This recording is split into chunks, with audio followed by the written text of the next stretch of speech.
NVIDIA just announced the next generation of DLSS.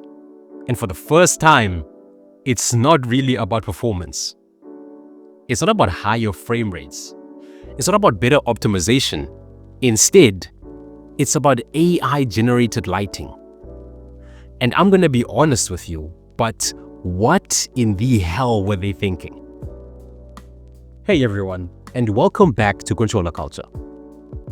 So this all came out of NVIDIA's latest showcase, where they revealed DLSS 5 and called it their biggest breakthrough in graphics since ray tracing. And on paper, it obviously sounds insane. The idea is that instead of just upscaling an image like previous DLSS versions, DLSS 5 actually takes the frame your game renders, the color, the motion data, and then runs an AI model over it in real time to completely relight the scene. Not enhance it, not tweak it, relight it. NVIDIA is pitching this as photoreal lighting, like movie quality visuals running in real time inside your games. Jensen Huang even called it the GPT moment for graphics. And look, I get what they're going for. But the second you actually look at it in motion, you start to realize something feels extremely off. Because here's the thing, DLSS 5 doesn't just improve lighting, it completely changes how the game looks. And I don't mean in a subtle way, I mean in a this doesn't look like it's from the same game anymore kind of way. Characters start looking different, faces get smoother or sharper, or are just weirdly altered. Lighting becomes more dramatic, but also more artificial. It's like someone slapped a hyper-aggressive AI filter over the entire game. And yeah, obviously, technically, it is impressive, but visually, it can look wrong. Now, to understand why this is such a big deal, you gotta understand what DLSS used to be. DLSS was all about performance. You render a game at a lower resolution, AI upscales it, and boom, more frames, better performance, minimal visual loss. That was the magic. It was solving a real problem as well. DLSS 5 isn't solving a problem. It's creating a new layer on top of the image, an AI interpretation of what your game should look like. And that's where things start to get controversial. Because now, we're not just talking about optimization, we're talking about art direction. Every game has a specific look, a specific mood, a specific lighting style that artists spent years crafting. DLSS 5 comes in and says, yeah, we can do better than that. And that's a dangerous line to cross. You can already see it in the demos. Games like Starfield, Hogwarts Legacy, even some of the newer titles they showed, the environments, yeah, they look richer, more contrast, more depth, more realistic. But then you take a look at the characters, and suddenly, everyone looks like they walked out of an AI-generated Instagram filter. Skin looks overly smooth or overly detailed. Facial features feel exaggerated. Expressions sometimes don't match the lighting anymore. Is that uncanny valley effect, where it's almost real but not quite. And that not quite is what makes it so uncomfortable. And the internet picked up on this immediately. So people started calling it an AI filter. Some even went as far as calling it an AI Slop layer. And to be honest, I do kind of get where they're coming from. Because it really does feel like the game is being run through a second system that doesn't fully understand the original intent. It's just trying to make everything look more real, even when that's not what the game was going for. To be fair though, not everyone hates it. There are a few creators, analysts, and even developers praising DLSS 5.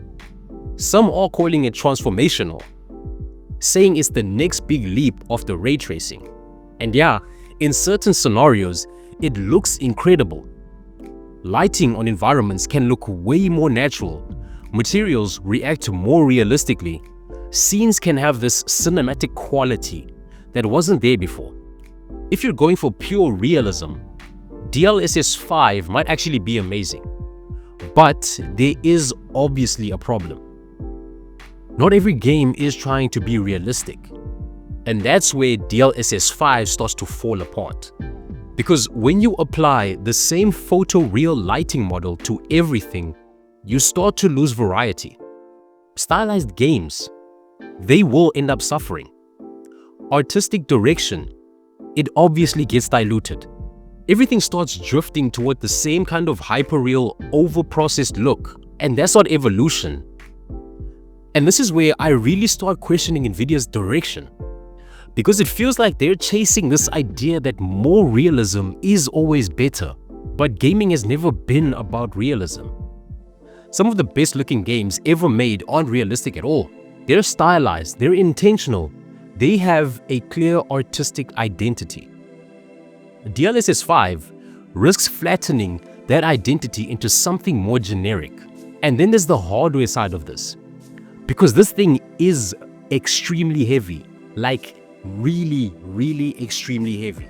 Early demos were apparently running on dual RTX 5090 setups, 2 GPUs, one to run the game and one just to run the DLSS 5 model.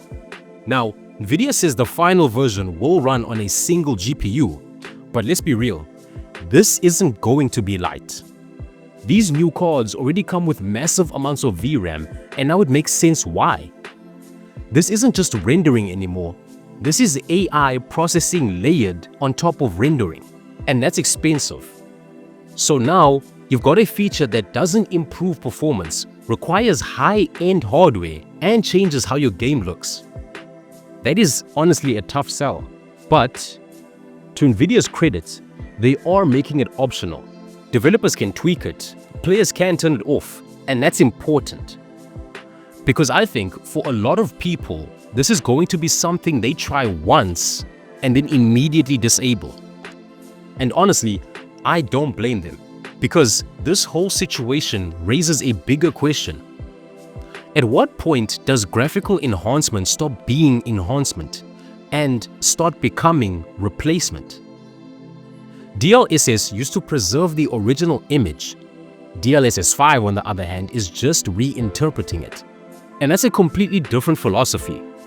Now look, I'm not saying this tech is useless. Far from it actually. In the right hands, in the right games, with the right implementation, this could be incredible. Especially for hyper-realistic titles or games already pushing heavy ray tracing. But as a blanket feature, as the future of graphics, so they call it, I don't know about that. Because right now, it feels less like a breakthrough and more like an experiment. One that not everyone signed up for. And the reaction from the community proves that. You've got people excited about the potential, and then you've got people saying this completely ruins the look of their games. It's one of the most divided responses I've seen to a graphics feature in a long time. And honestly, it's fair. We're allowed to question this. We're allowed to push back. Not every new piece of tech needs to be blindly accepted just because it's next gen. Because at the end of the day, graphics aren't about realism. They're about style. They're about intent. They're about what the developers actually wanted you to see. And DLSS 5, right now, feels like it's trying to override that. Maybe it improves. Maybe developers figure out how to use it properly.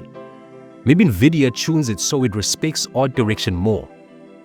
That is all possible, but as it stands today, this isn't just a simple upgrade. This is a shift in how games are presented, and not everyone is going to be on board with that. So yeah, DLSS 5 might be the future, but it's also a reminder that just because technology can do something, it doesn't always mean it should. And that's the DLSS 5 issue. Now, enough from me. I want to hear from you guys. Are you guys excited for this? Do you think this is the next big leap in graphics? Or do you think this is just an over-engineered AI filter that completely misses the point? Let me know down in the comments. If you enjoyed this video, make sure to leave a like. And if you want more videos like this, breaking down what's actually happening in the gaming industry without all the fluff, hit that subscribe button and turn on the notifications so you don't miss the next one. And as always guys, thanks for watching. I'll see you all in the next one.